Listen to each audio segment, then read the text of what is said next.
have our pens and papers. I hope we all have our pens and papers with us. If not, we can quickly grab them. And this will be a reflective exercise. As you can see on your screens, let's reflect, go back in our past life and look back to an instance wherein somebody who has been honest to us helped us in some or the other way. We come across many honest individuals as we move along the journey of life. Let's reflect on that one instance that comes to my mind right now, where somebody was honest with me, and that honesty helped me in some way. It could be, returning your wallet or your purse or something else at work, at a personal front. So we'll take 3 minutes and then we'll reflect on that instance.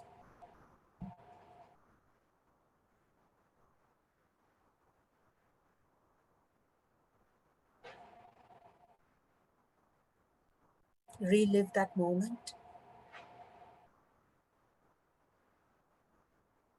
And while remembering that instance, reflect on how you were thinking and feeling about that person. What were the thoughts and what were the feelings that you had for the person who had been honest?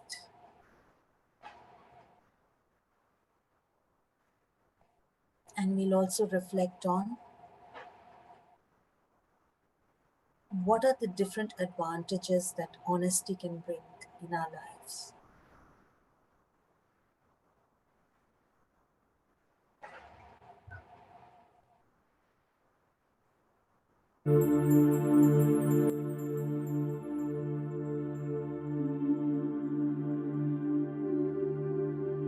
While looking at the instance, we remember our thoughts and feelings about that person and write them down on your piece of paper.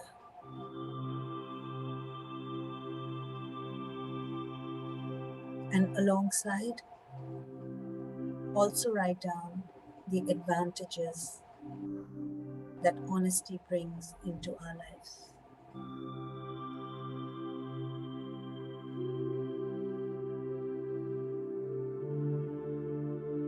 And as we are reflecting,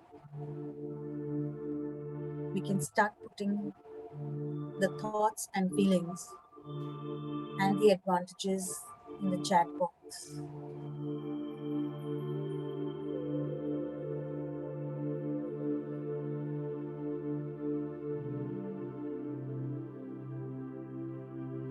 I hope we've all had time to reflect on both these questions.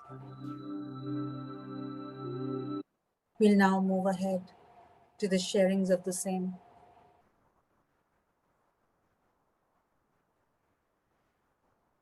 So if somebody wants to share what was that instance, what were the thoughts and the feelings? So we will focus on the thoughts and the feelings for the person and also on the advantages of honesty without focusing too much on the instance as such. So who wants to go ahead first? Is there anybody who would like to raise hands or go ahead first or put it up in the chat box? What were your thoughts and your feelings for that person when he did something which was honest and it helped you?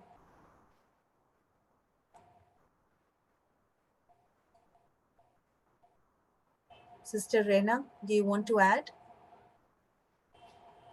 Yes, I would like to say that throughout my life, okay, starting from my parents who came first in India, the 99% of everybody was honest with me. So it was a part of life.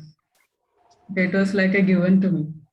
But there's Very nothing that stands out. And I only realized the importance of it after I came to Gyan.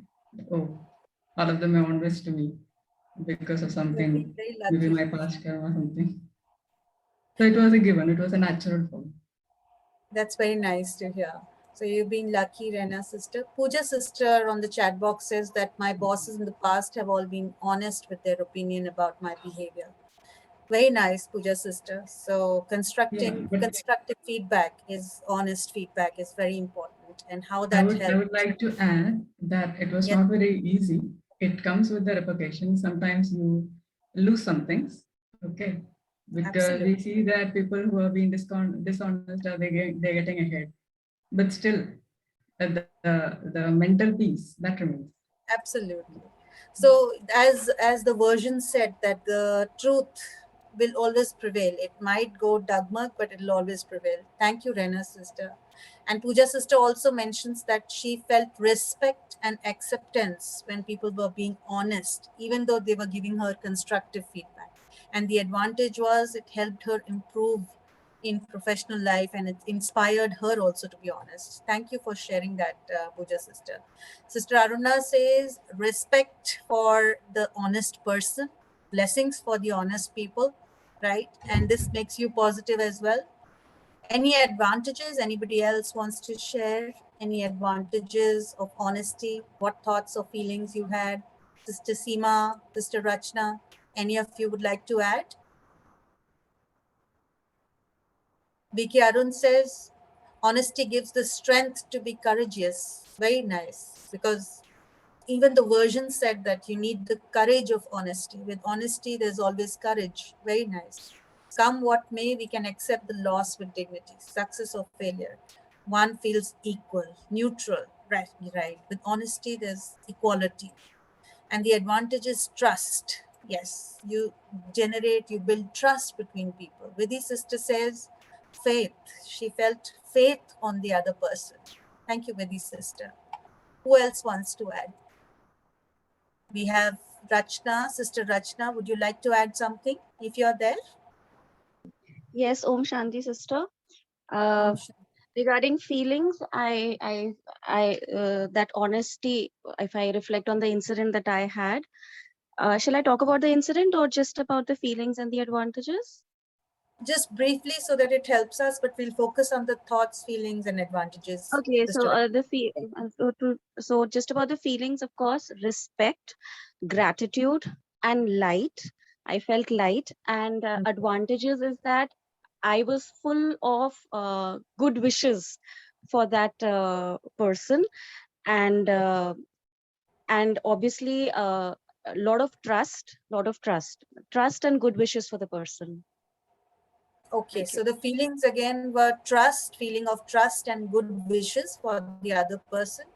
Sister Shella, thank you, Sister Rachna. Sister Shella says the advantage is self satisfaction. When you're honest, you're self satisfied. So even the person who is honest is self satisfied. So it's advantages for the person who's honest and the person with whom you're being honest, both. BK Barbara says lightness and carefree. That was her feeling. So that's another advantage of honesty or being honest. Honesty walks tall. Yes, honesty always walks tall.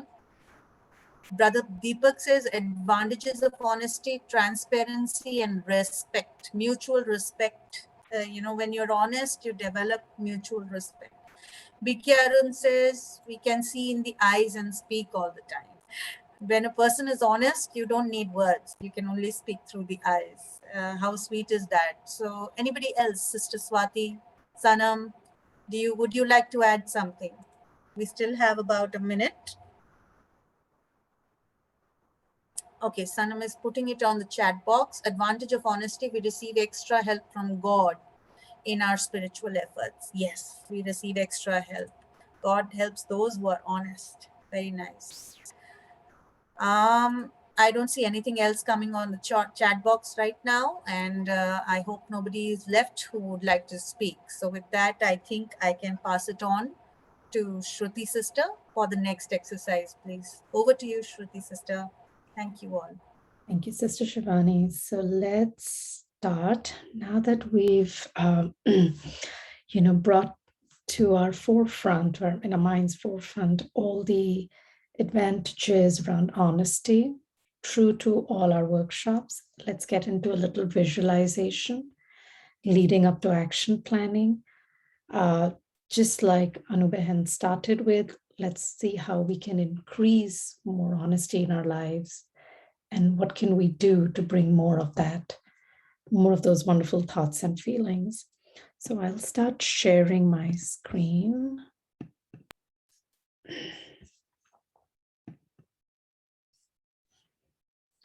Okay.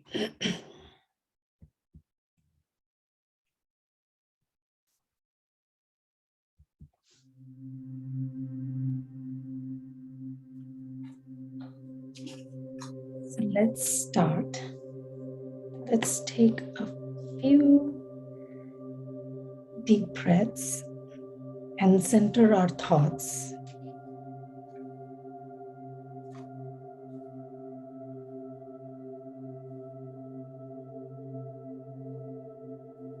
Let's start to visualize ourselves as a point of light.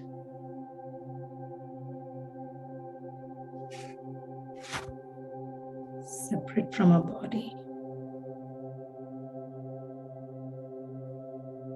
And slowly start to detach.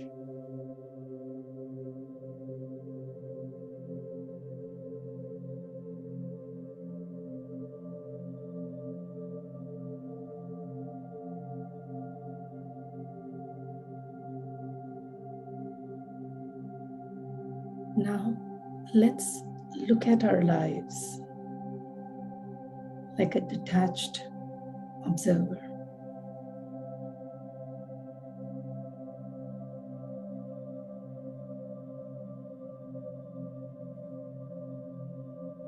See yourself at your workplace,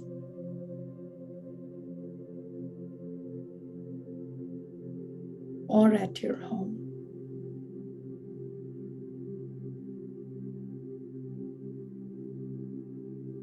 Look at your lives.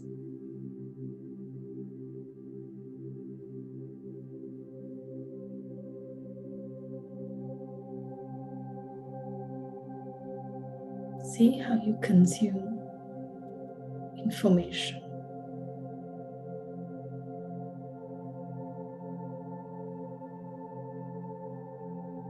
And how you process it.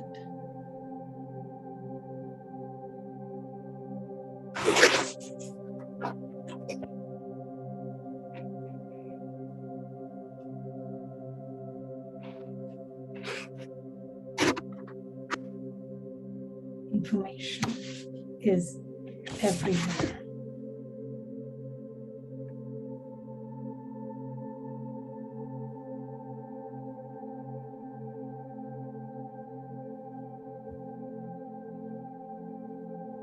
Touch of a button, and news and opinions from around the world shows up.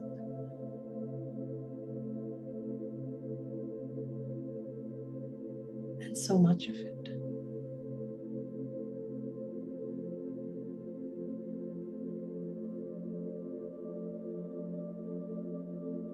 Yet, it's becoming harder to tell truth from fiction.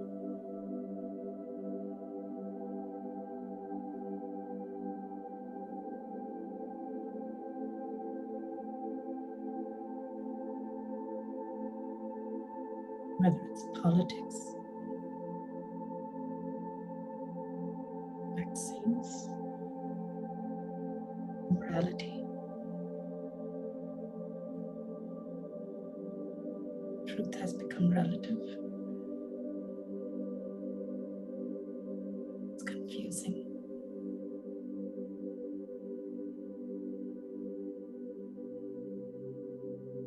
Even role models and icons seem to be doing things that don't seem right. Now, Let's shift our focus. Let's focus on ourselves.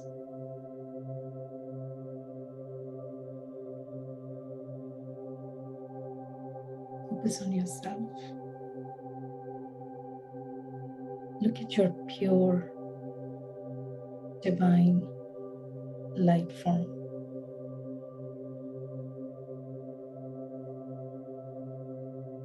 And see yourself connected to the Supreme, pure, divine light.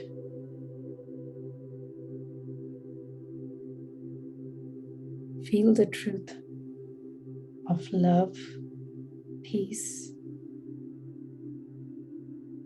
purity.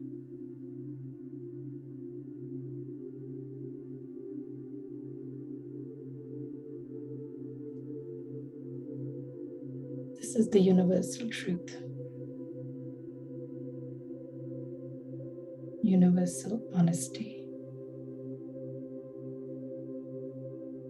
that encompasses love for all and all elements.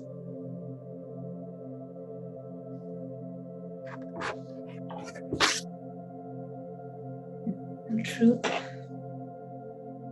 that is sincere.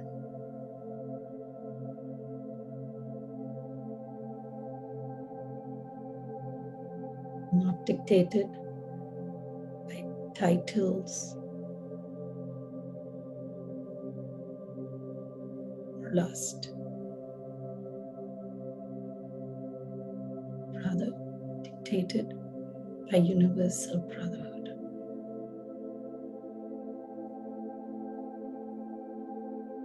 Now see yourself as returning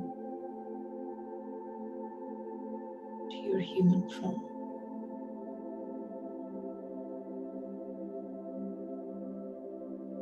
Confusion of the world seems easier to manage.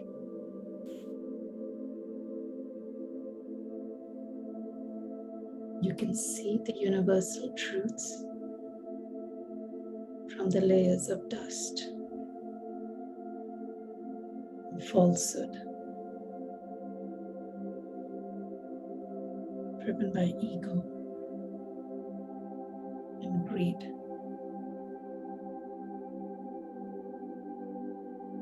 Tell yourself, I can take decisions and act from this position in an honest manner.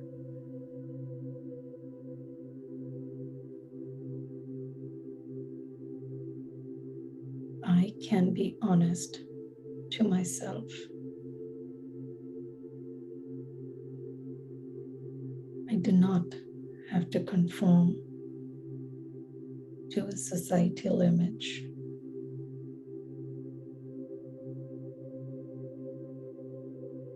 To others' images. To my own false image. I can be the same inside and outside.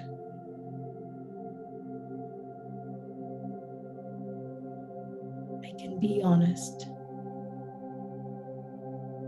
in all my interactions at home, at work. I do not have to compromise on my conscience.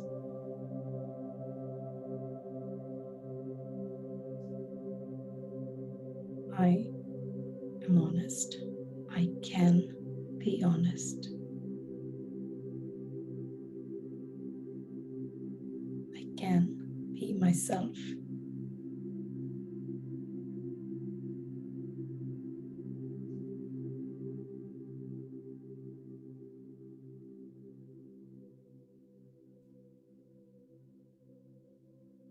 And with that, let's move into our action planning exercise. What we are going to do is start thinking,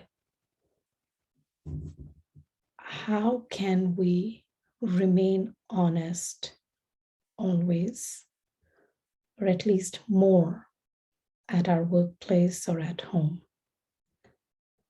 What practical changes can we implement in our environment to help make this happen?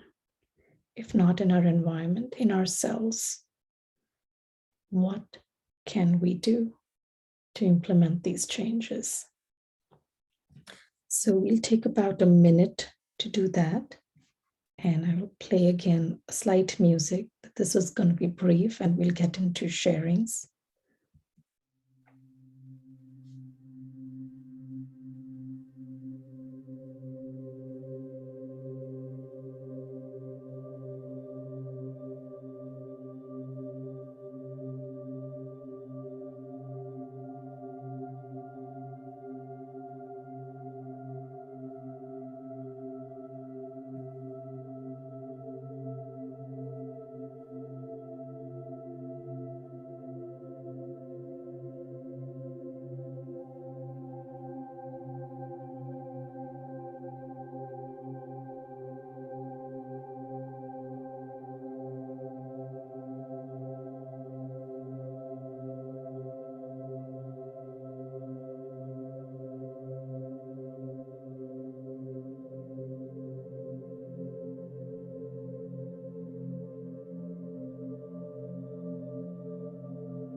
So I think I'll stop sharing so we can start discussing our action planning.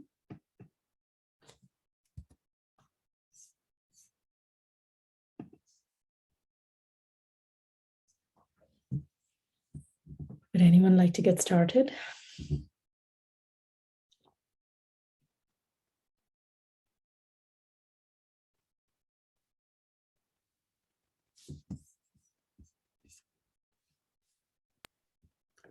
Puja sister says, always remind yourself that honesty brings peace of mind. At the end of the day, that's what matters. Absolutely. So certainly certain reminders to ourselves. Anybody else? Honesty, we've seen this in real life also, and Baba has also mentioned. It's a phrase, Satyata ki Sabhyata. Okay, Right. so we cannot directly say someone you're wrong. The ego will be hurt, and a lot of repercussions come. We have to convey it in a way that the ego is not hurt, but the desired result has to be achieved. So we have to say it with a lot of yukti. Very nice. So certainly balancing out the tactfulness of being honest without hurting somebody else's ego. Very nice. I have somebody else. I have a few more chats over here. Vijay Bhai says, honesty brings peace, satisfaction, and results will always be kalyankari or beneficial to everyone. Very true. Mahesh says, minimizing on our desires, expectations, and accepting people as they are. So really two very key points, minimizing desires and expectations, and then accepting people. Very true. Sanam says, honesty has been very natural to me. Never had to put any effort to be honest. And people always trust me and share the deepest secrets with me. How wonderful. They just remove their mask and be real with me. And I enjoy it. Because when you are honest, you emerge honesty in others. So very true. So recognizing that there is a mask and going beyond that. Very true. I did see a raised hand. Would someone like to speak? Michelle, would you like to speak? Please go ahead.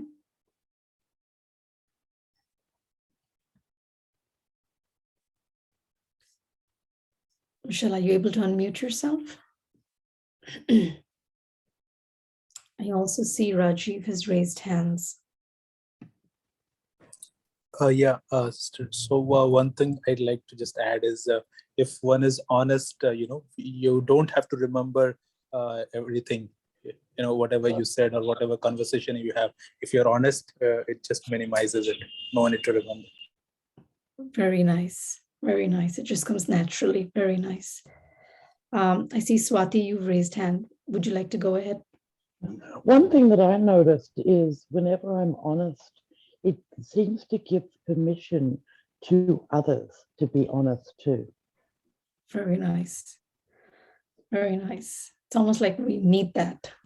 That's a wonderful point, Michelle. Thank you for sharing. I see another raised hand. Yeah. Okay. Can you hear me?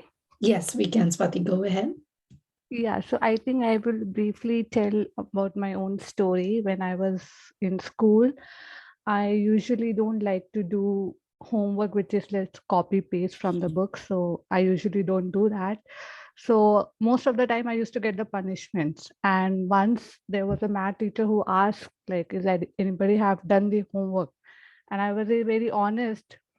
And I didn't have any fear of punishment because I had already gone through many. And that was surprise for me on that day that she gave me chocolates because I was the only one who raised the hand in the class, and the rest of the class didn't do it, and nobody had the courage to speak. So I think that day I deeply realized, looking at my peers, that most of the time we have a lot of fear towards label, punishments, complaints, and XYZ thing. And that is the inhibition for us. And, the word you have used, always, it's sometimes tricky to implement. And still I'm trying, but yeah, so I think our own deepened fears are somewhere stop us to be honest. But I think because of this knowledge, I think what I do, I look at other person's state of mind, whether that person really able to capture my honesty and be able to process in a sense, or able to get the reasoning from where I'm able to convey, then only I put my honesty in front of them. Otherwise, I use my silence tool. Yes. Yeah, thank you. So many points there, Swati, whether it's about rewarding others or maybe rewarding yourself for being honest, to looking at, again, the other person's state of mind, silence, so many points there, Swati. Thank you for sharing. A few more chats. Prajakta says, honesty brings lightness and purity. Arun says, every member of the family should be allowed to speak fearlessly, be a detached observer, take inputs of others, and take 360-degree feedback. Very nice. Prajakta says, peace. And Sister Shvani says, try to look at the bigger picture, not only what is in front of me. And I think with that, we can wrap it up.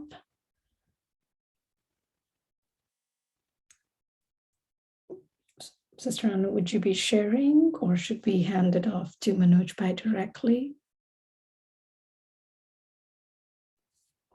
You're on mute, Sister Anu. Okay, so we won't go through every line. I think we've discussed a lot, but just a quick summary, I think, for all of us. There's a lot that we can do, whether it's about staying with truth, minimizing desires, expectations, being tactful, recognizing the masks, give permission take feedback, or rewarding. And I think with that, Manoj Bhai, will hand it off to you. Thank you so much, Shruti sister. So, good afternoon or good evening, whichever part, or maybe even good morning as well. So good to see all of you all again. And before I forget, if you all, the people who have joined new, you all can just type in your WhatsApp numbers and emails to Vidhi sister, so that you all are intimated about the future programs. So let me just quickly go to the share screen and let's go with what Brother Ken had said on honesty a week ago when we heard him. So all of you know this famous proverb, honesty is indeed the best policy. Actually, it's by George Washington. So what Brother Ken stressed was a lot about truth, because truth and honesty go hand in hand. And it's one of the original qualities, what we call Satyata in Hindi. And therefore we say Paramatma is also, God is also Satchit Anand, and we souls are also an embodiment of Satchit Anand. Let's move further. If you Google it also, you'll get all these words, and it's amazing that honesty is linked to so many of these words. To name these 5, he also mentioned that integrity, trust, Vishwas, transparency, what we say Pardarshita in Hindi, sincerity and accountability as well. And he beautifully explained that what is integrity? It's basically the practical behavior where honesty is applied. So when we say, if I'm honest, that's my virtue, it's within me. But what is the practical proof of it? I'm integral, I'm transparent. And that's what he said. If you're transparent, there's nothing to hide, because whatever you think, you speak, and you become, and you also act. So it's your crystal clear personality, nothing to hide at all. He alluded here to a few examples. Being a medical doctor, we get these examples very often in children, and being a pediatric specialist, I know quite a few things about this, but not much about the neurology he was trying to explain here. That if a child is given so many, you can see, pastries or muffins, whatever you want to call it, and he's only asked to pick up one, he would not be picking up, because it is something in the brain, there's a reward center. And there is a system called the limbic system in our brain. It's an organic part of the brain, which is to do with the emotions. So he told us about quite a few experiments, and they are supposed to do with something behaviors. But in short, what I need to tell you from this is that right from this young age of 2-3 years as well, you can say in children, we have this habit of cheating.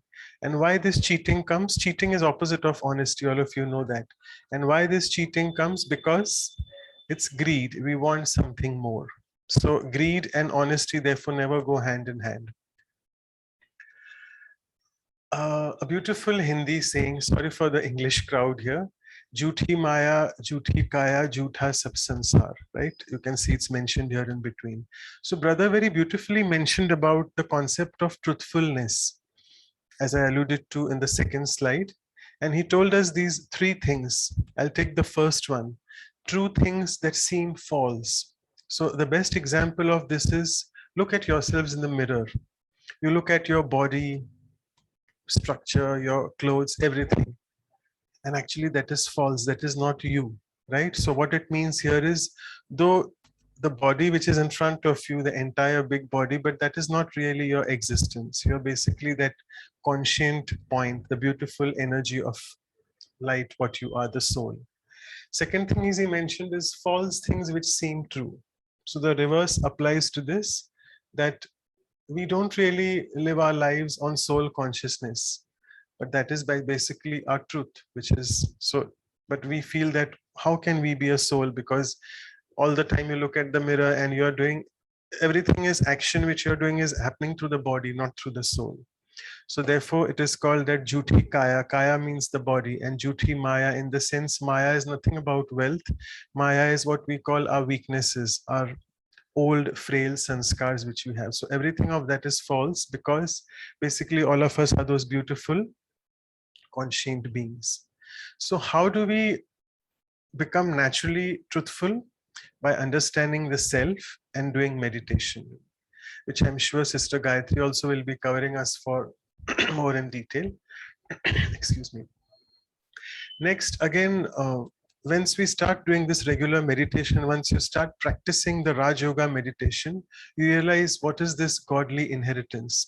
Today also in the spiritual class in the morning we had this Ishwariya Varsa, which means we call the godly inheritance. We come to know that I, the soul, am abundant and I have all the virtues and powers. And remembering of power today, it reminds me that the auspicious Navaratri is going on, the festival of 9 nights or 9 days, whereby we invoke all the powers, but all these powers are inside us. I mean, they're all symbolic, the 9 Devis which are worshipped, but basically it's something to do within me. And brother also mentioned here that honesty is the main instrument and truth is the foundation. So if I consider truth, honesty, and integrity, truth is basically the inner core on which everything is based, all my virtues, powers as well. On that foundation, it's honesty, which is the virtue. And then virtue is reflected in the form of practical experience, as we said, as integrity. So very beautifully, he brought those out. Let's move on to the next slide. I won't go in the detail of this, you all can read it, but many people think that they are better than others. It's the 80% rule. 80% doctors think they are better than the other doctors, but it's all a self-deception, because when we see that all of us are different in our qualities, virtues, and powers, and intrinsically all of us will have different sanskars. So it's a self-deception when we try to compare with each other. And then it is, I fool myself about myself, which means I feel I'm the body. That's fooling self. I'm not the body. And I also fool myself about others. He gave an example of the Hungarian doctor. I'm not going in those details. And a beautiful thing, Brother Ken is an organizational developer, and he really conducts all sorts of talks with a lot of exercises as a facilitator. So he gave an example of what he does in the workshops. He tells them to write down 5 virtues which they already have and 5 things which they need to improve on, and then score looking at that. So he showed us that revealing yourself, it's very easy. If on the list which I have written, something which is similar in the other list, someone else is writing about me, it is revealing oneself. Hiding oneself is simple. It's simple. Something which is there on my list, but not there in the list of the other person. And then he spoke about blind spots. That is, if there are points mentioned in the list which I don't know about myself, and even the other people are not aware of it, then it is those blind spots which can really, something to work upon. And actually, there's a lot of potential whereby we can work on those blind spots. So for doing all this self-checking, it is good to find out some time in silence and practice mindfulness. Let me just take a few questions. A beautiful question which was asked about dishonesty rules. People who are dishonest are successful. So it's actually a myth. Rather, though we see it, but basically if you go and ask those successful people who are dishonest, do you ask them, are you happy? You'll never get an answer that they are happy. So the question was, how do I deal with this competition because I'm honest and I'm not able to succeed in life? So he said, try to not look at the short-term benefits, but look at the long-term benefits. And he gave the example, beautiful example of a mechanic who was so honest and truthful. And if you do something good, there is word of mouth publicity. People know you by your honesty. And then whether you are a rich or a poor person, but if you are honest, honesty counts. Then being a doctor in our profession particularly, we have to counsel parents for very, I'm saying parents because I deal with kids, patients are kids. So how do I tell all the things to the, obviously not to the child because he won't be able to understand, it will be to the parents. So if I tell them everything firsthand on the day one, they may just go into severe shock and they may not be able to accept it. So when I'm not telling them right on the first visit, am I being dishonest? So he said, no, it's just about ethics. Every profession has their own ethics. So the code of ethics is, what does the code say? That you prepare people for such news. And then once they are prepared, then you can fully tell them the facts and figures. Another important question, we are all in this age of dishonesty, Kali Yuga, iron age. So how do we justify the profession of lawyers and advocates? You know, this profession is basically all about one party winning, other not winning. Why? Because they are selling lies. And over a period of time, brother Ken said that if you have gained a wrong belief for a long period of time, a wrong belief for a long period of time, you are selling a lie. So, I mean, we really can't blame them, because in this Kali Yuga, you'll have these professions whereby the lawyer has to win. Now, whether he is true in winning or not, that is totally his lookout and his karmic account. But as good lawyers, they can manipulate the facts. Brother also mentioned recently in the pandemic, there were a lot of controversies on these availability of these medicines, ivermectin and hydroxychloroquine. These are the two drugs which were falling short because I don't know who was, not who, but political figures and many influential people were just stocking it for their near and dear ones. So it really, I mean, as doctors, even we didn't get it, just to be very honest. So it is just none of the fields, none of the professions in this Kali Yuga are away from this dishonesty. Because in Kali Yuga, he said it's very difficult to expect honesty from anyone. So Dadi Prakash Mani, one of our previous administrative heads, someone asked him about whether to do a business of selling liquor. So Dadi very nicely told him that there is no work which you will find absolutely free from vices. But what you have to do is you have to influence people positively. So even if you're working in a wine company, it's a good idea. If you can change your profession, it's perfect. But if you can influence people despite selling alcohol, if you can give them some positivity, something or the other in the form of knowledge, and do something good for them, then you're really earning good in your karmic account. The same applies to another question, which was whether it's a good profession of being a liquor merchant. I won't take that because my time is up. And the last thing was that purity very closely goes with honesty. So these two words are very closely related, as we saw in the talk before, sincerity and integrity. So we all need to realize that what is our purpose in life? Is my purpose only to just earn money and be successful, completely compromising on my inner value systems? Not really. So if I'm pure inside, honesty, truthfulness will just radiate in my interactions.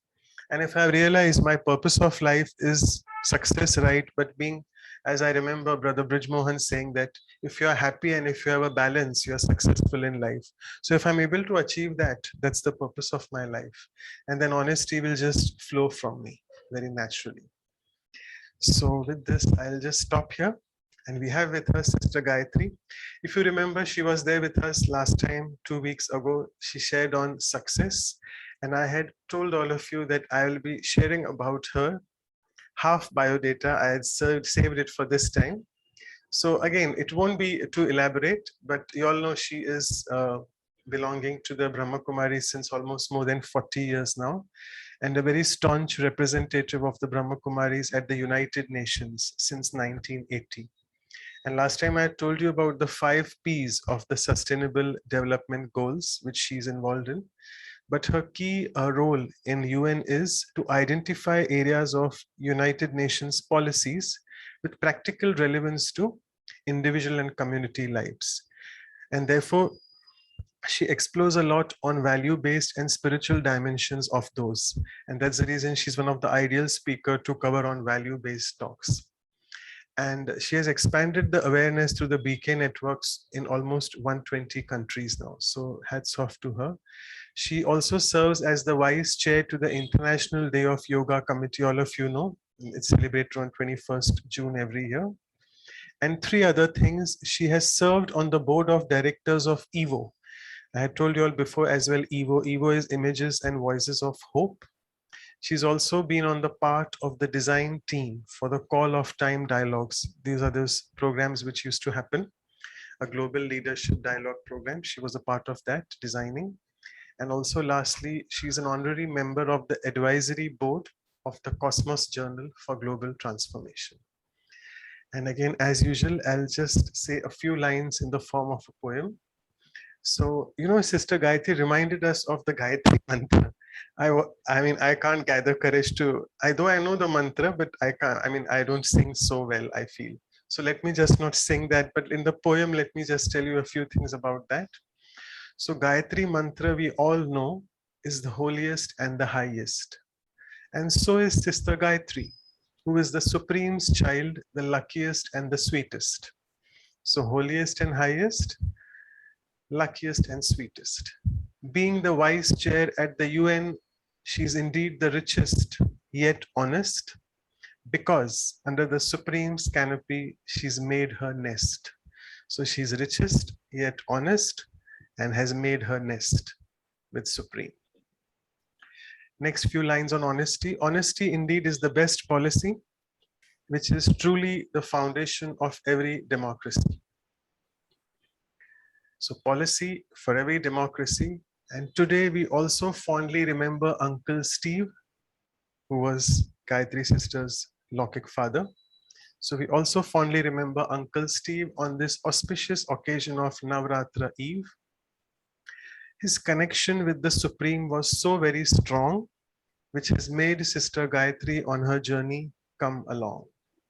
A long way Sister Gayatri has come. Also credit goes to Uncle Steve. Though all of us undoubtedly love our dear Lokik father, but let's not forget to establish the connection with our Supreme Godfather. And today, by taking Sister's insight and wisdom, which shall prevent us from going into boredom. So let's not get into the mode of boredom and listen to her wisdom. And with this, I would like now to just stop sharing. And Sister Gayatri, thank you once again for joining. Om Shanti. Over to you. Thank you very much. Very beautiful introduction. And thank you for including my father, my Lokik father, and my Alokik, Sweet Brahma Baba, and Parlokik, the Supreme Father, before I start on this subject. But my question is, did Ken take up honesty last week? Was that his value? Yes, it was indeed, yeah. And I wonder why are you repeating it? Actually, what we do is we repeat the same value in the form of a workshop. So we do the first 1 hour as an exercises on that value, and then you're churning, the speaker's churning on it's a different perspective. Okay, let's hope it's different. So let me start. You know, there is a saying here that in the West, you never start with an apology. But I will just break that rule because that's my nature. I break rules. And because I don't live my life by rules, I live it by principles. And so I'm going to break the rule here and start with an apology. And that apology is, if I repeat and I sound as though I don't know what I'm saying on the subject, forgive me in advance. Because you had the maestro talk to you on honesty last week. But I will share with you aspects of honesty from, I suppose, a personal perspective rather than a systemic perspective. And I will begin by saying that there's a little bit of cynicism inside of me, and maybe that's because I spend a lot of my time, you know, working in an environment where people of the political system come together. And of course, to say honesty is the best policy and it is foundational to democracy is indeed a joke in today's world. We live in a world in which corruption has taken the place of honesty, and that is seen in very simple ways. Like, in order to get something done, I need to give a bribe. Now, long ago, maybe one would think twice of bribing someone, of getting what one is supposed to do for the community or the society, because he was placed there to do it. And in order to get it done, I need to then give a bribe to that person to do it. It tells me that honesty has been removed and corruption has been instated as the norm. So I think for me, everybody wants the truth, but very few people want to be honest in living their lives. Because it's easier to pay the money and get what I want, get my visa, for instance, than saying no to that visa because I want to uphold an honest system. So for me, honesty is a valuable trait in a world full of false promises. And some believe that at this moment in time, which is a cultural shift, which we would say a spiritual shift, that would bring in a new normal. The new normal is calling for humanity to relook at this virtue of honesty. And focusing on honesty is a way, it's not a passive thing. It's a way to actively engage with my world versus passively complaining about it. The saying that the truth should be told when it's convenient is a beautiful one. But think about what that saying says. The truth should be told when it's convenient. How about the truth shouldn't be told and should be told only when it's convenient? And I think corruption is like that. It's that the truth is withheld and it comes out in interpretations, in manipulations, in ways that is convenient to the one who wants to get whatever is the benefit that they're after. So to me, that shouldn't be it. Truth shouldn't be told only when it's convenient, because it will interfere with the honesty as a way of life. So what does honesty mean to me? And I will use some of the words that Ken used, because within an environment that I work in, I constantly have to check myself against that environment that I serve in.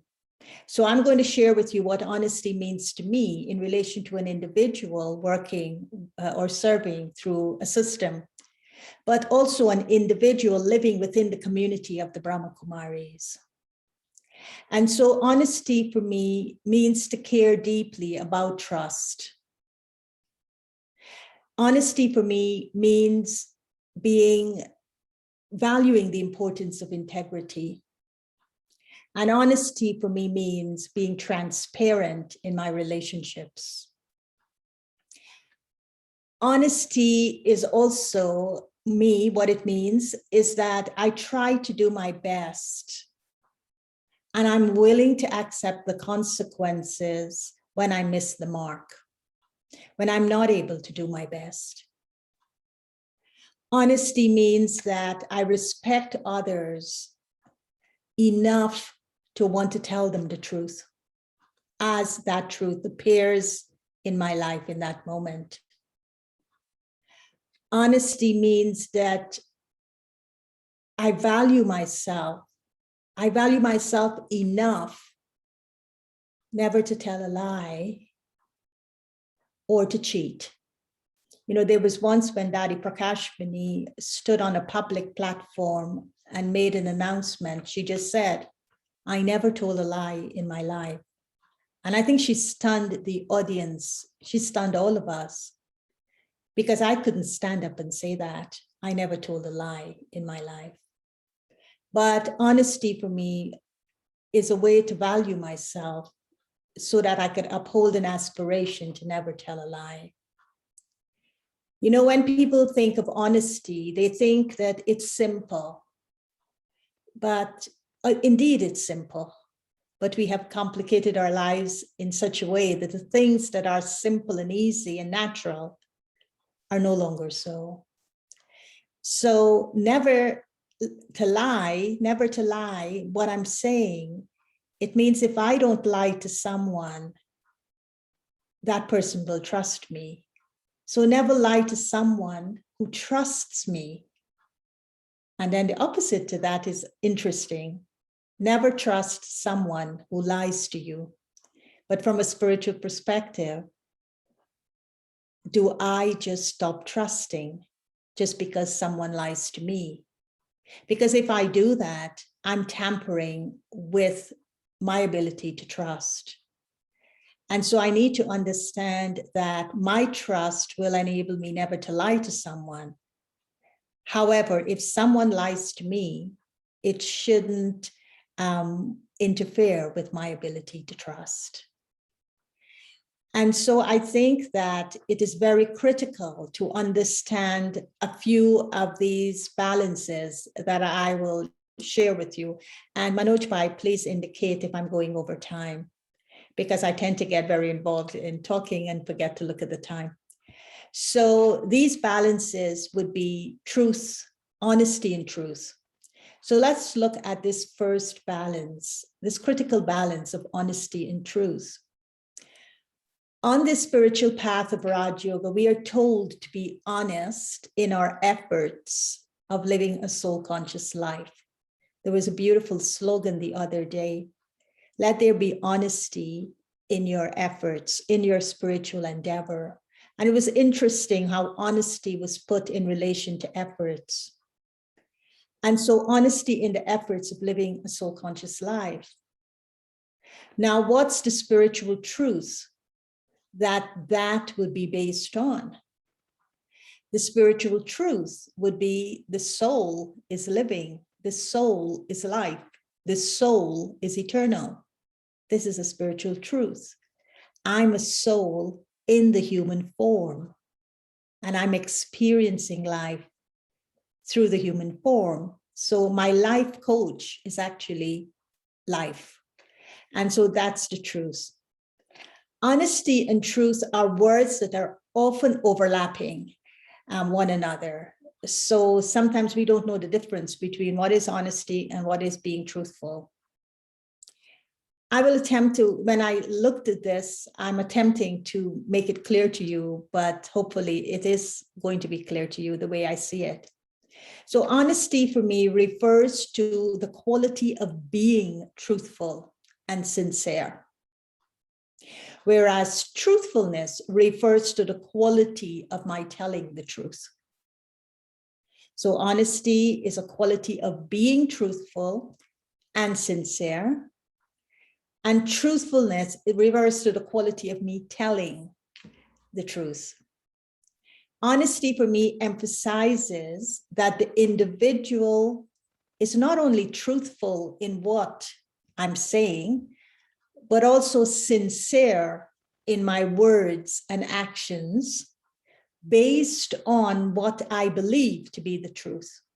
So I'm following the principle of truth, but it's permeating my words and actions in being honest.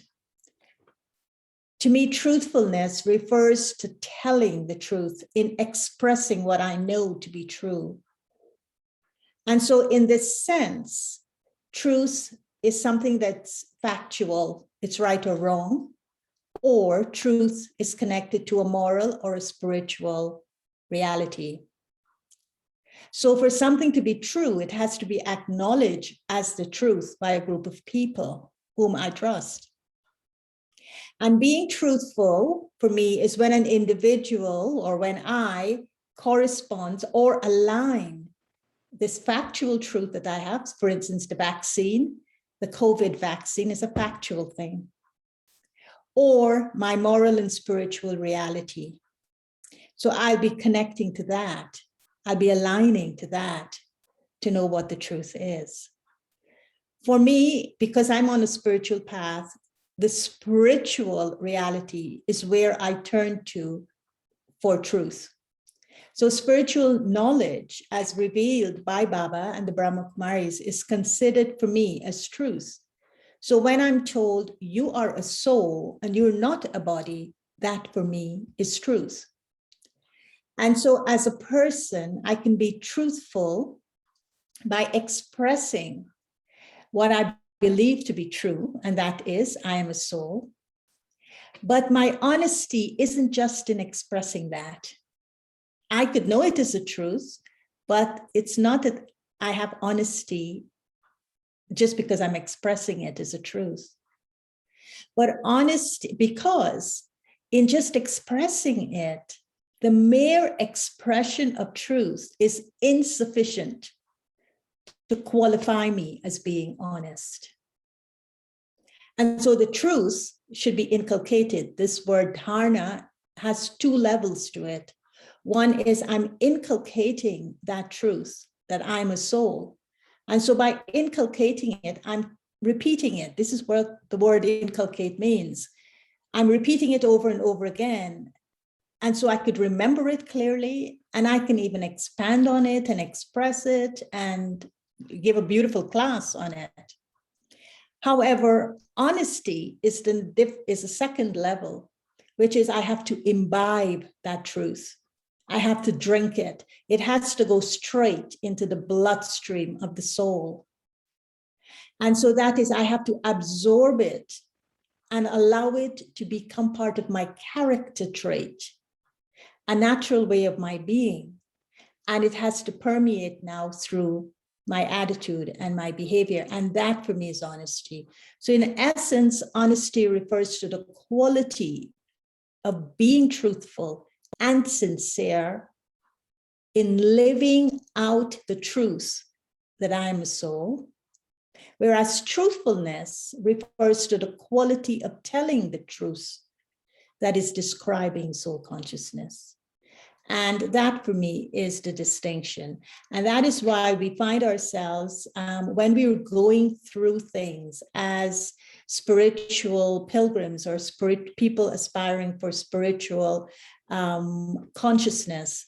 And I'm going through something and someone is explaining it to me in words and telling me, well, you should do this and you should do that, but I don't have the power to do it. Then the truth be told and the truth is listened to.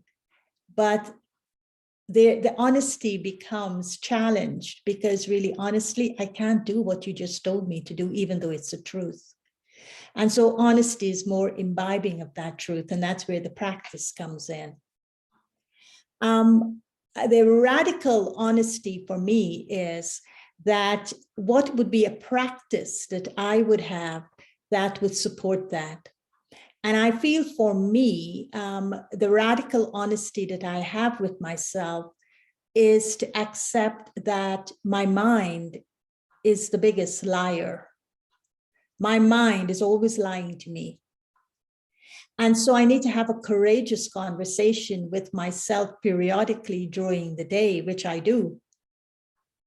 And when I find myself being manipulated by my mind, by my thoughts, because my mind is connected to my senses, and my senses are connected to what's happening in the outside world. And so when my mind starts manipulating me, and when my mind starts manipulating others, I have a courageous conversation with my mind. And as I look at the situation, as I, the soul, look at the fullness of that situation, and my mind is trying to take me into directions that I know would either result in lying or cheating or manipulating or exploiting or abusing or doing what I know to be wrong and making it right, then I ask my mind the question, how do you lie to me? And then when I consistently ask that question to my mind, then I take my mind through a cleansing process. Because for me, mindfulness, I don't know how Ken described it, but mindfulness, according to John Caput, is about being in the moment.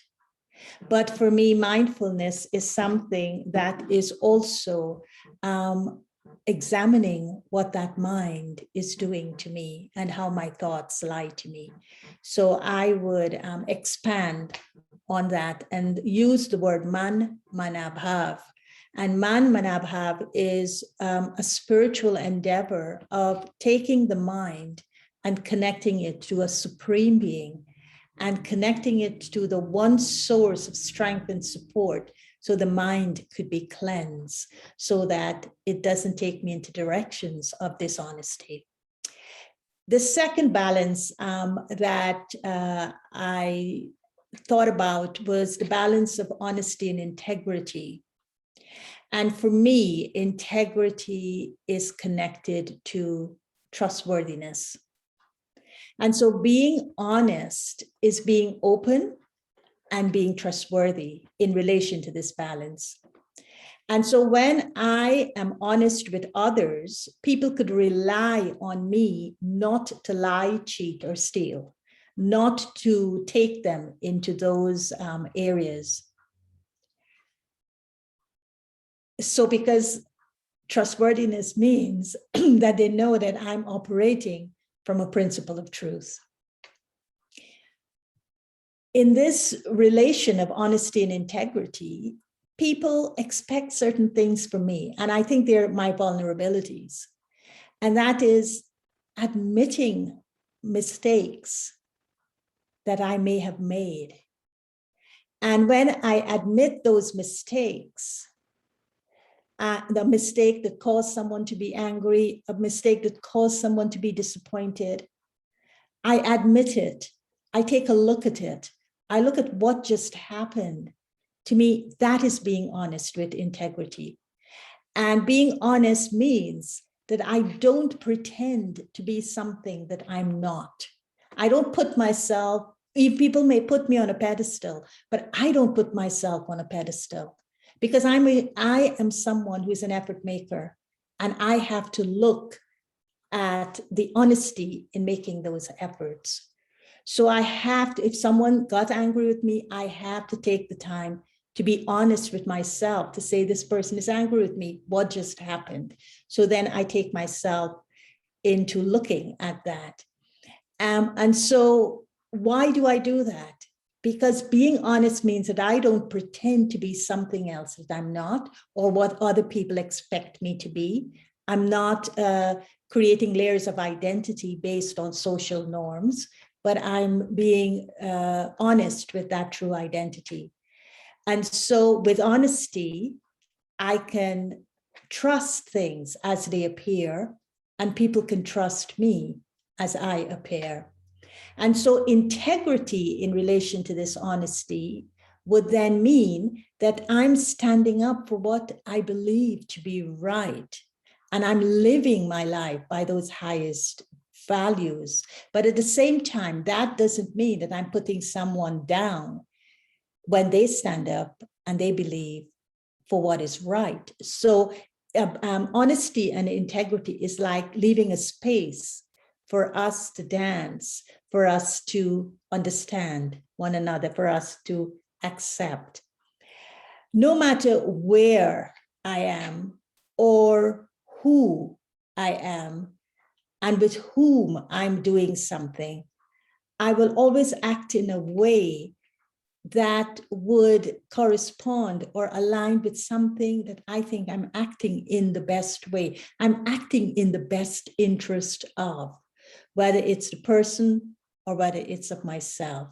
And that is not subjected to whom I'm with or where I'm at, but it should be a consistency in the way I operate with that honesty that brings out an integrity.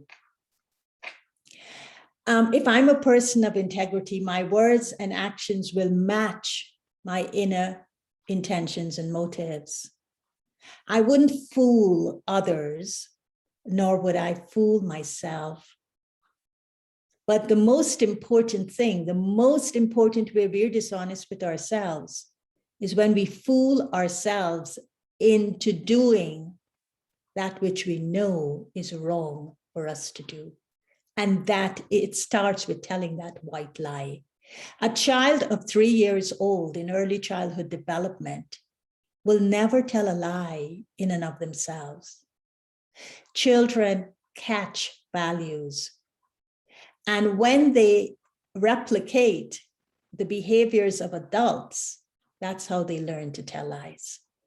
And so I think adults fool themselves a lot in telling white lies, teaching which their children catch, And then in early childhood development, once that gets formed as a values-based behavior, after 5 years old, you cannot get that out of the child because their value system would have been formed at 5 years old. And this is a UNESCO educational report on early childhood development.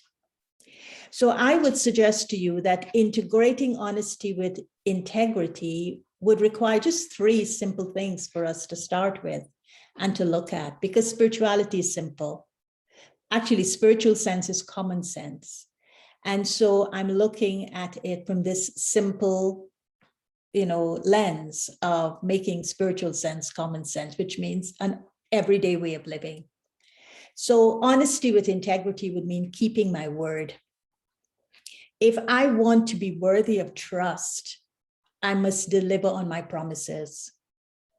And without excuses and without even conditions that may change, let your yes be yes. And when it comes to your saying no, let your no.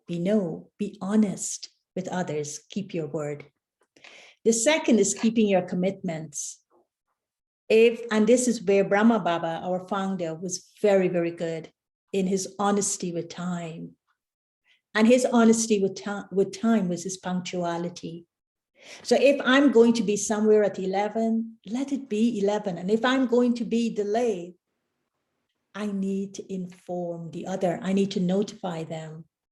Because being in time, being on time for my appointments, being on time when I set an appointment with someone, when I say I'm going to meet you at this time, at this place, is actually telling that person something about me that they should trust. And what they're trusting is that I will show up, and I will show up on time. And if I can't show up on time, I will respect them enough to tell them I cannot do that, and not just assume that it's fine if they can wait for me. Now, this is a little thing, but it tells a lot about our relationship with time, our honesty with time, and our character at that level. Because people feel let down, people feel used, people feel shunned, people feel as though they're not valued. If we have little regard for their time and more regard for our own time, and this will eventually question their trust in us. The third is taking responsibility. And I mentioned it before, everyone makes mistakes. And we make mistakes in both our personal lives and in our professional lives. But for me, honesty with integrity means I will admit those mistakes, and I will not be afraid to say, I'm sorry, or I got that wrong, or I couldn't see it at that time. We had some versions last week, Sunday actually, on which words were positioned as very powerful. Well, words are powerful, but if we don't back up those words with our actions, people will not see us as a person of integrity. And so to be that level of integrity with honesty, it also calls on us to look at our vulnerabilities, to look at our mistakes, and to own up on them. And then the third is honesty with transparency. And this, I find, is where the corruption in the world has peaked. The world, in the name of democracy, there is no transparency left. And so today, when we're looking at something like the Sustainable Development Goals at the UN, and we're looking at the roots of the tree of the Sustainable Goals, the roots are put into the word transformation. While transformation does not happen automatically or miraculously, if we want to change, we will have individuals, and this is why we, the peoples, is a very important statement, because we will have to challenge ourselves at the deepest and the most difficult level. And the deepest and most difficult level is to challenge ourselves at the level of soul consciousness, at the level of soul. Because these two most fearsome hurdles, the two fearsome hurdles that we will have to cross when we're looking at the deepest and most difficult levels of soul consciousness would be honesty and transparency, because transformation occurs within the two pillars of honesty and transparency. So I'll just share with you some of the things that this balance of honesty and transparency would help us with. And that is, when honesty is when I share something that I perceive to be true with transparency. Transparency is a UN value, and it means that I'm sharing something to the best that I know it, taking everything into consideration as far as I can perceive it. So that transparency will be that others will acknowledge that I have done that and see it as a truth. It is said that honesty is always the best policy, which I say initially that today I don't think that applies anymore. But is it really so in our world today? So what is truth exactly in relation to transparency? And is it always better to share the truth, even if it hurts someone? So this is the balance. These are questions that we will have to face at this deeper level of soul consciousness within the pillars of honesty and transparency. When I'm sharing the truth, is it always better to share that truth, even if it will hurt someone? Or should I sometimes keep my version of the truth to myself, especially if I know it's going to spare the feelings of others, it's going to not hurt them? And when it comes to healthy relationships, because honesty and transparency, to me, they are two pillars within relationships, whether they're relationships, interpersonal relationships, or whether they're relationships between countries, or whether it's my relationship with my environment as well. So these are found within relationships. So I'll have to ask myself these deeper questions. And so should I be sensitive to the feelings of others, or should I be downright honest with them? And so these are dilemmas that maybe we have to look at in relation to the situation we find ourselves in. But the honesty does require transparency ultimately in these relationships. And so you're always going to put yourself in and ask yourself questions regarding that relationship. And it would be the same things people will have in relation to you. So it's important to start with the self. So the question is, could I be honest with this person? I mean, could I really, really be honest with him or her? When I ask myself that question, at that time, I'm not really asking myself, am I to tell this person the truth? Or how much am I being transparent with them?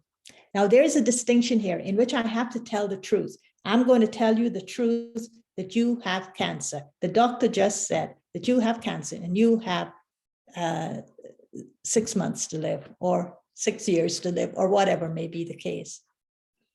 Now, that's the truth. But I'm asking myself the question in terms of transparency: how honest will I be with this person? Will I be really, really honest and tell him the whole truth and nothing but the truth, so help me God? Or will I be transparent with them? Now, for me, honesty in this kind of transparency is about telling the truth in a way that would be loving, would be kind, would be gentle, would also be giving them strength and support in order to listen to what it is I'm revealing to them as the truth. So for me, transparency in being honest is being open and honest about the facts, and to relate it to the person in such a way that they are able to take it in dosages that doesn't break the person or doesn't make the person become helpless or disheartened or disappointed. And I think that this is something that honesty and transparency, we are challenged by a lot. And it is something that we have to master more as an art of life. Now we can demand honesty from someone else, but if we are not first and foremost honest and transparent with ourselves, we most certainly cannot expect the same in return. So when I am interacting with that person, then it's a lot of work I'm doing inside of me to be honest and transparent with this information I have about them and how best to expose them to it. I think that in life, we are always graced with new opportunities to connect with people.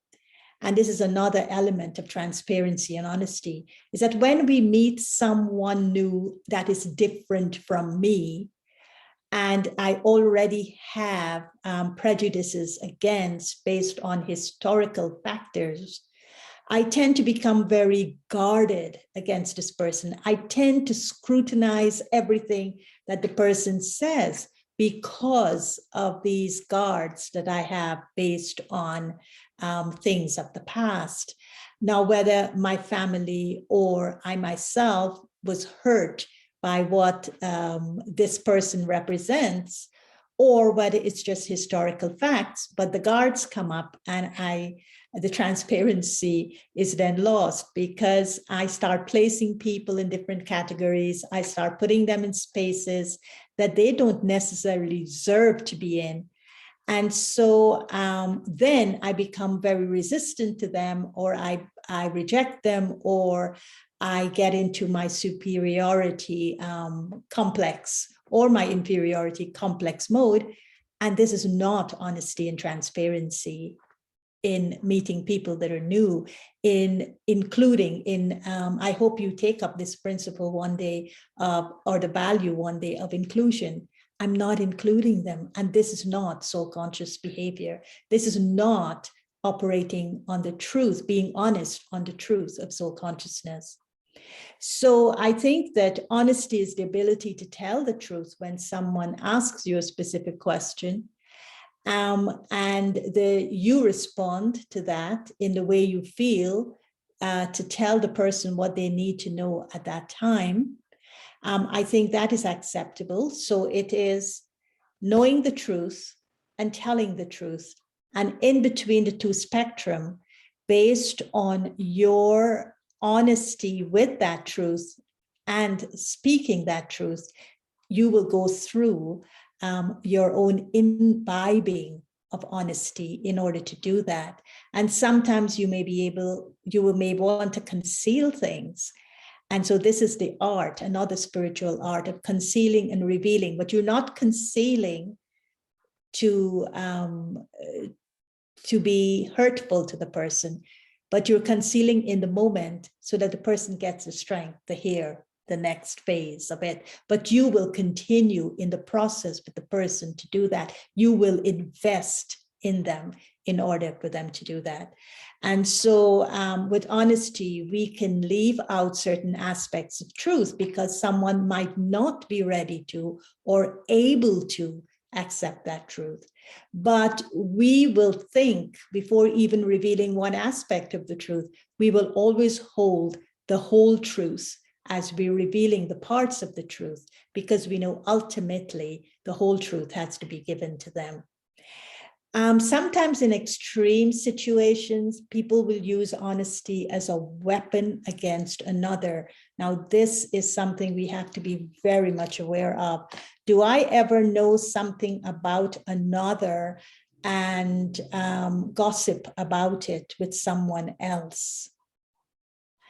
And in so doing, was dishonest with the person dishonest with both, dishonest with the person I'm gossiping about and dishonest with the person I'm gossiping with. Now, why is that? That is dishonesty. Gossiping is a big form of dishonesty. And that is, why do I do it? Is it that I'm doing it because I want to malign that person? Is it I'm doing it because I want to help that person? And in doing that, if I want to help the person, is it the right method? Is it an honest method that I'm using? And that's what I have to look at in terms of my transparency. You see, people don't and won't respect us if we have taken away their ability to decide whether they want to move forward with us or if we are not honest with them. Now, after I've gossiped about that person and that person heard that I've gossiped about them, then I have to face the consequence of that. Now, that person may decide, I no longer can trust you, and I no longer want you in my life, and I want to move forward without you. Honesty with transparency would be, I accept what I have done was wrong to the person, and I must give them the freedom to do what they want without holding anything against them. And so I believe that ultimately with transparency and honesty, what we are competing with that makes that so hard, makes it so difficult, is we are competing with ego, we are competing with pride, and we are competing with fear, with that arrogance. And in doing the work for transformation with the two pillars of honesty and transparency, is that we're trying to grow ourselves in a deep and wise way so that we could understand this beautiful virtue of honesty and its implications on being soul conscious, and how soul consciousness calls for honesty. I cannot be soul conscious if I'm not honest, and I cannot be honest if I'm not soul conscious. And so I think that the battle to remain honest and transparent with ourselves and those around us, we don't have to be battling on our own. And this is where there's a beautiful practice in meditation that we have, and it's called a heart-to-heart conversation. And it's a heart-to-heart conversation with God. So I need to be transparent with God if I'm going to imbibe and allow for this virtue of honesty to flow through me into my relationships as I live my life in this world. So how do I have that heart-to-heart conversation with God with transparency? Is first of all, I'll talk to God and start with where you're at, not where you want to be, but start with where you're at. Tell God what you're struggling with. Let him know what you're afraid of to be transparent in, what it is I'm not ready to look at because it's too difficult for me to do that. Then ask God to help you with the strength and support, with the yoga, with the strength that I pull from the Shakti that is connected to the source of Shiva. So we're celebrating Navratri, we're celebrating the goddesses, the Shiv Shaktis, but the Shakti comes from that source of Shiva. So draw that. And I think one of the other things in this conversation is, as I'm having the conversation and as I'm talking about what's going on for me, at the same time, if this is what's called connect the yoga of the intellect with one supreme source, because the intellect is my power to discern. And if that is connected, and that means if my intellect is connected to God, I won't be judging myself or judging others, but I'll be stable and I'll be unshakable and I'll be connected. And this would allow that intellect of mind to discern the signals of God, of what was the departure from the truth, from the principles of truth that clouded the transparency, that didn't allow the flow of honesty to happen. And so I think that this would allow me to live my life recognizing those soul, I call them soul illuminated moments in my life. So as I live my life, when I do traffic control, for instance, and I stop every hour to be connected to God, it will be a soul illuminating moment of being honest and transparent. And if I could do that for 1 minute every hour, the 59 minutes will also carry the properties of transparency that would allow my honesty to flow. And so finally, I ask you to do one thing as a homework for 10 days. You see, research has shown that if we were to experiment with honesty, now you may choose one, honesty and truth, honesty and transparency, honesty and integrity, honesty, however you wanted to choose your honesty. But if you were to experiment with it, for 10 days, you would experience a lot of benefits, even at a well-being level. And so this experiment was asking for to do just one thing, and that is to stop telling lies, to stop telling even white lies. So for 10 days, I take a pledge, I make a commitment to stop telling lies, to stop telling even white lies. You could do it for 10 weeks. They're asking for 10 weeks, but I'm saying, okay, try it for 10 days. But if you did it for 10 weeks, it means that this is some of the benefits that you would experience. And that the benefits would be, you would find your body relaxing. There will be fewer physical ailments, it said, and the ailments would be in fewer headaches. Being dishonest is a direct connection with migraine headaches. You would have fewer mental health complaints. You would find yourself less into depression. You would feel better in your relationships and in your social connections. But most of all, you would feel better about yourself. So I would say, start an honesty journal. And start with 10 days, but with an aim to take it to 10 weeks. And start with this one commitment in it. I will not tell a lie. Be like Daddy Kumarka. I have never told a lie in my life. And start with the white lies that we tell. And this would require us to have a courageous conversation with our mind. And every time the mind attempts to lie, you challenge that mind. How do you lie? Why are you lying? And I think that it would be good that if you jot down instances throughout the day, that you had to make choices about honesty.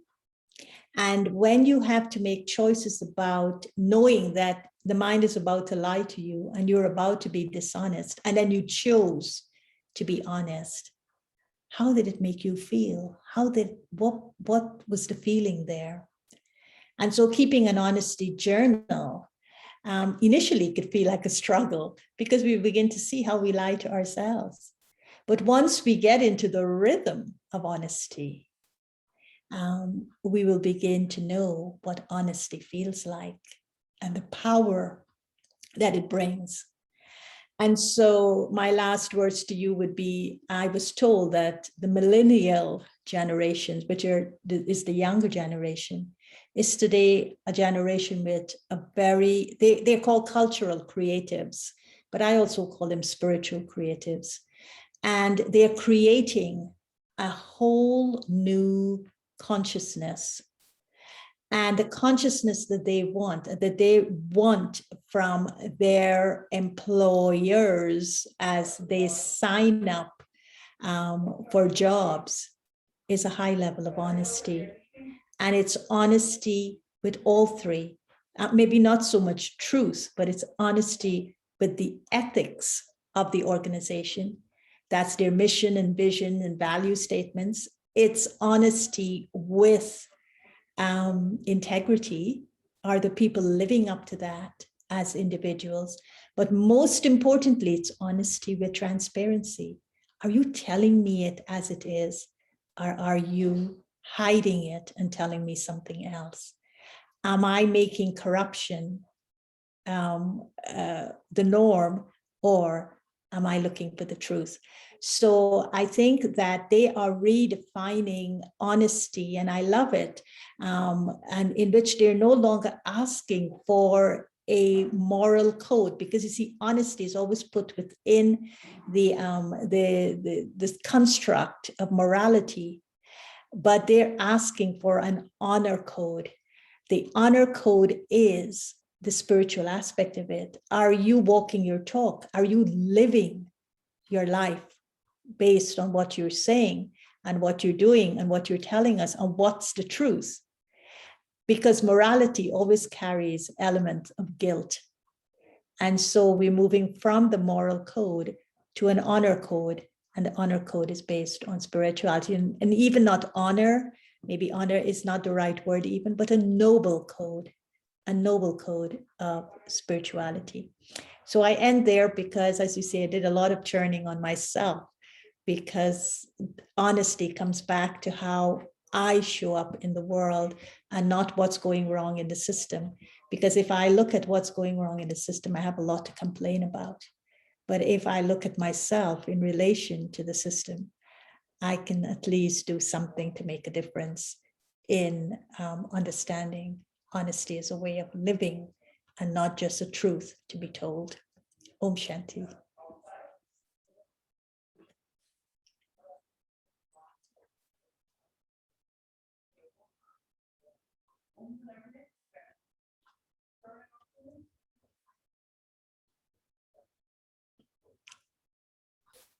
Not sure if Manoj Bhai is there.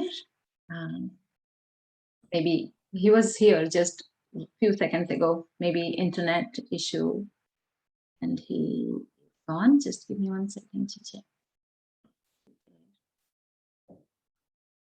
Okay, so I think until Manoj Bhai joins, maybe I can just bring up, I don't think we have time for any questions, but it was very, very empowering.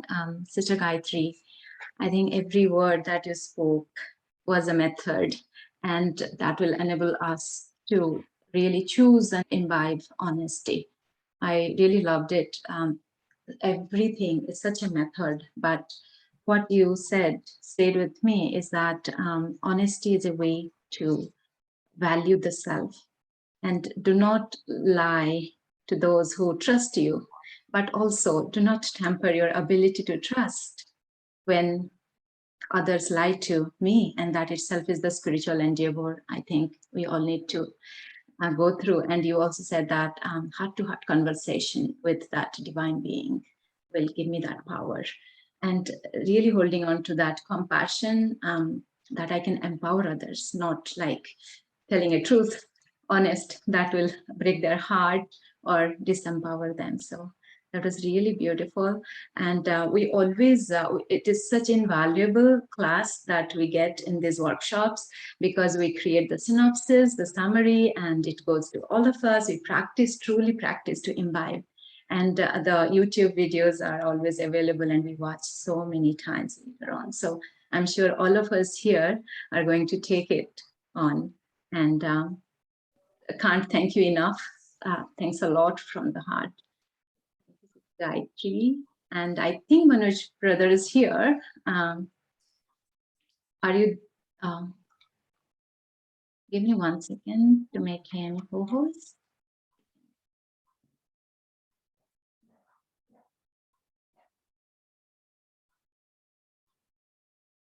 Yeah, I'm so sorry, internet went off and I'm just logging from the mobile data now. Yeah, so thank you so much, Sister Gayatri, and it went on time. Like I was there for the entire talk. The last part just switched off. So Anu sister, if you want to just show the announcements, I'll just do that. Yeah, Sister Gayatri will just quickly do the announcements and then go in the meditation with you. Yeah. So Anu sister, if you can do that, and I'll just mention. If you can share the screen, please. Yeah. Okay, great. So as all of you know that we have entered the Navratri now, and since it's the third day today now, so it's everything about power. Even Sister Gayatri mentioned, invoke the Shaktis inside. So the next coming 2.5 weeks, I must say, everything is about the by virtue of power. So our next episode is with Brother Eric, who's the National Coordinator of Canada. It's on 16th. Next slide, please. And we are very fortunate that Dashera is just after the 9 days, 17th of October, we have with us our dear Asha Devi from ORC, who will be explaining us what is this, the spiritual significance of Dashera. How do we invoke the powers within, and how do we really take care of that Ravan, how to destroy him fully. And next. And finally, as we normally do our workshop, I'll come to that after this. So if you remember that Sister Gayatri, we had started this series 1 year ago. So it's exactly 1 year now on the World Values Day, something which is there every year, celebrated 21st October this time. But we wanted to do it with all our seniors. So Wednesday was the day where all were free. So we are doing it on Wednesday, 28th October, and it's the first birthday, which we say, of our Values for Life series. So we'll be having all the 3 senior sisters, Moini Didi, Jayanti Didi, and even Brother Ken and Brother Eric would be conversing with them. Okay, great. Thanks. And please send me this link. I'd like to come on and absolutely, yeah, because all our past speakers will definitely be sent the link. It will be a pleasure to have all of you. Thank you so much. I'll send you definitely.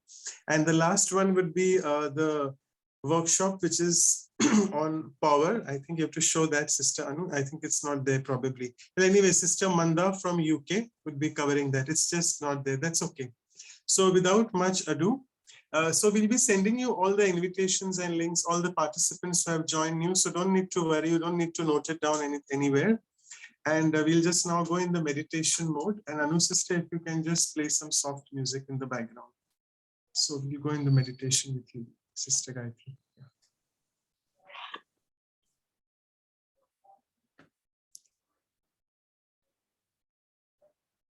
You know, God sees us all as souls. And God looks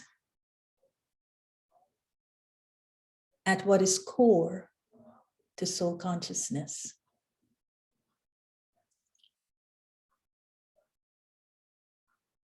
Soul conscious is truth. God is truth.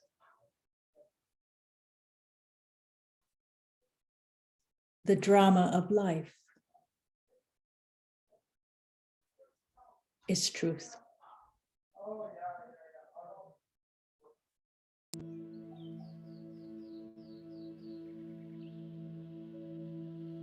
I, the soul,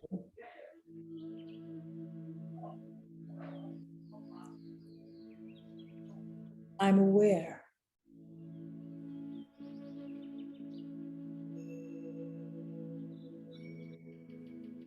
that truth puts my life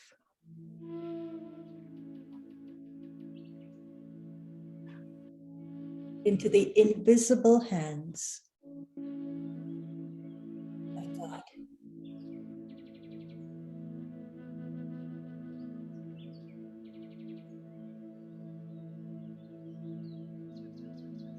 God leads me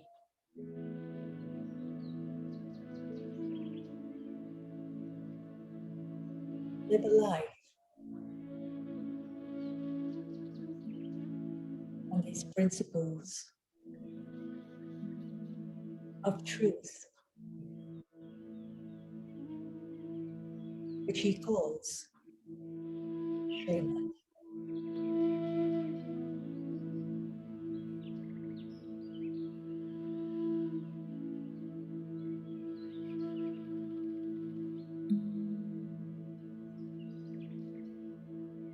God knows.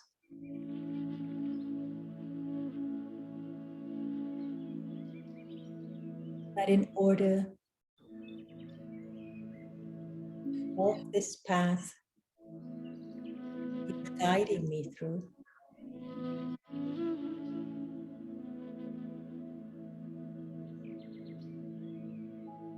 I need to emerge core value of honesty.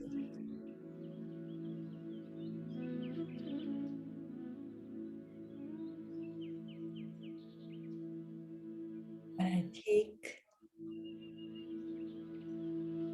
a step of honesty on the path of truth,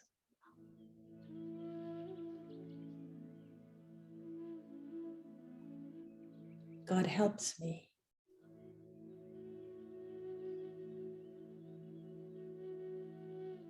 One thousandfold.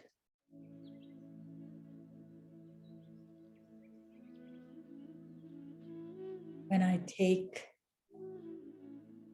the next step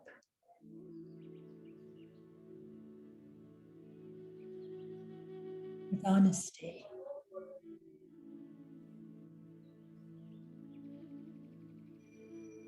God is pleased with my honest heart.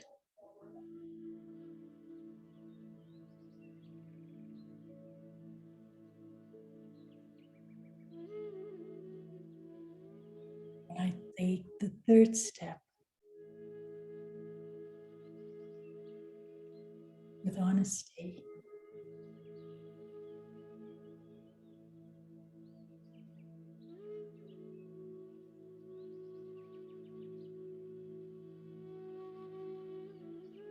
I trust myself and others trust me.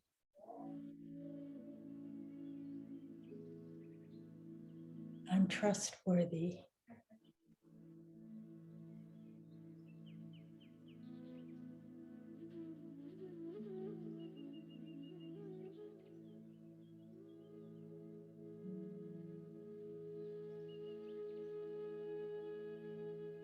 Each step of honesty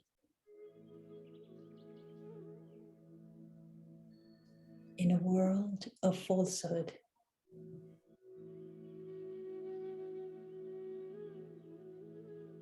can only be taken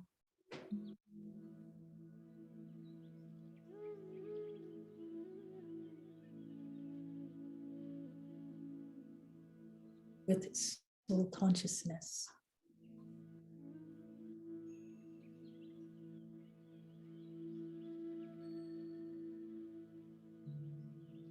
I, the soul,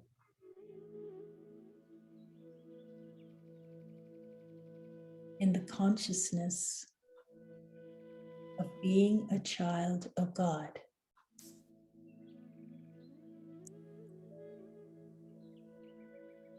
honesty naturally flows.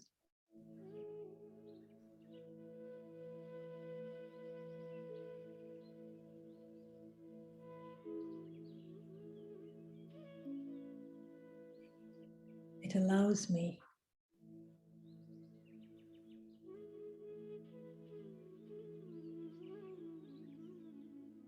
to live a life of truth, of integrity, of transparency.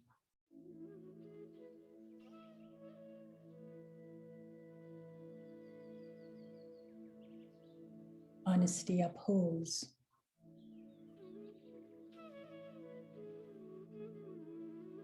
my respect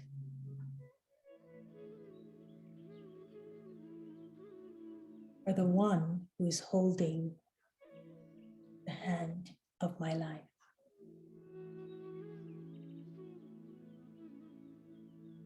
And to know There is no space for dishonesty on this path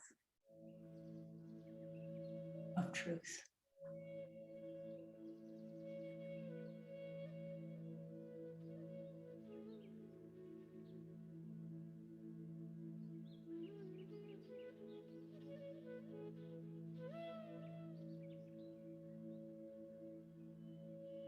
Om Shanti.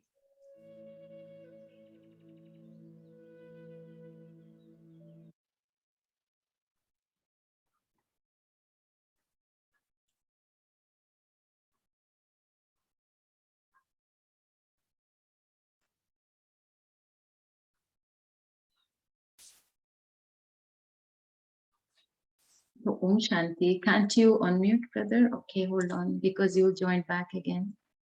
Nice. How internet playing a role today. Yeah, you can unmute now. No? Okay, I made you go. Yeah, now I can. Thank you so much, Gayatri sister, for your time and for your contributions twice on success and honesty. Really a pleasure to have you. Thanks. Thank you so much. Yeah. Thank you all for having me, and I appreciate being invited for 2 sessions. And good luck with the rest of the values program. And I hope you will include the value of inclusion. I think it's a very important value at this point of time. Yeah, I have just written that down and you'll be the speaker for that. No, I won't. You can get someone else. I didn't volunteer. I didn't volunteer. But I also want to acknowledge all your comments in the chat. I appreciate them and I treat them as blessings because we're all effort makers on this path. And appreciation is really very important. And thank you for appreciating whatever you took benefit from. And I appreciate you for sharing them with me. Thank you.